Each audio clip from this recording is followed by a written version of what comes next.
इंग्रजांच्या पारतंत्र्यातून मुक्ती मिळावी यासाठी 1942 साली क्रांतीचा उठाव करण्यात आला।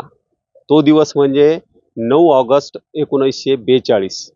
या दिवसाचं महत्त्व जे आहे ते आज या ठिकाणी हुतात्मा गोरे स्मारकाच्या या ठिकाणी जे आहे, भारत विद्यालय असेल, अजूनही बरेचसे विद्यालय असतील, त्या विद्यालयातील विद्यार्थी कर्मचारी यांनी या ठिकाणी येऊन नतमस्तक झालेले आहेत। पुष्पचक्र अर्पण करून त्यांनी अभिवादन केलेलं आहे। त्यांच्या नेमक्या काय भावना आहेत ते आपण त्यांच्याकडून जाणून घेऊया। सर, आजचा दिवस महत्त्वाचा आणि आज या ठिकाणी अभिवादन करण्यात आलं, काय नेमक्या भावना? वृक्ष लावणारे निघूनिया जाती, तळी विसावती सान थोर। म्हणजे ज्यांनी स्वातंत्र्याचा वृक्षाचं बीजारोपण केलं, आज त्याचा भरदार असा वृक्ष झाला, त्याच्या छत्रछायेखाली आपण सगळे आज सुखासमाधानाने जगतो आहे। हे सर्व जे आहे ते या हुतात्म्यांच्या बलिदानातून, त्यागातून आपल्यासाठी हे सर्व उपलब्ध झालं आहे। तर या हुतात्म्यांप्रती एक कृतज्ञतेची भावना म्हणून आज देशाला त्या हुतात्म्यांप्रती स्मरण ठेवणं, त्यांच्याप्रती कृतज्ञता व्यक्त करणं ही खरे म्हणजे काळाची गरज आहे।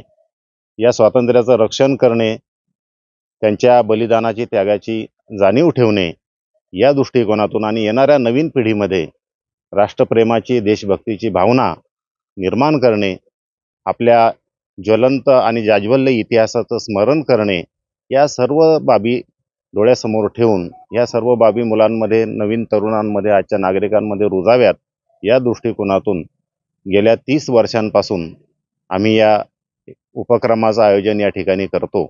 निमित्त भारत विद्यालय आहे, परंतु हा जो देशभक्तीचा स्फुल्लिंग आहे तो केवळ भारत विद्यालयापुरता मर्यादित न राहता या सर्व बुलढाणा शहरामधील अनेक नागरिक, इतर अनेक संस्था सुद्धा या कार्यक्रमामध्ये हिरिरीने सहभागी होतात आणि या ठिकाणी भल्या पहाटे येऊन हुतात्मा सिद्धेश्वर गोरे स्मारकावरती येऊन एक प्रातिनिधिक स्वरूपामध्ये सर्व हुतात्म्यांना श्रद्धांजली अर्पण करतात।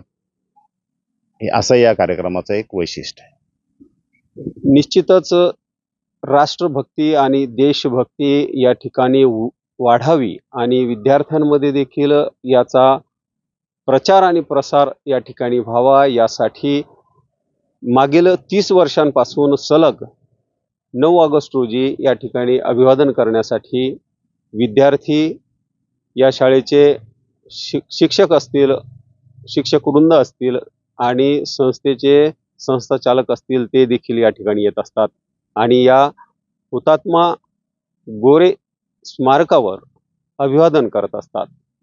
दीपक मोरे, नवराष्ट्र, बुलढाणा।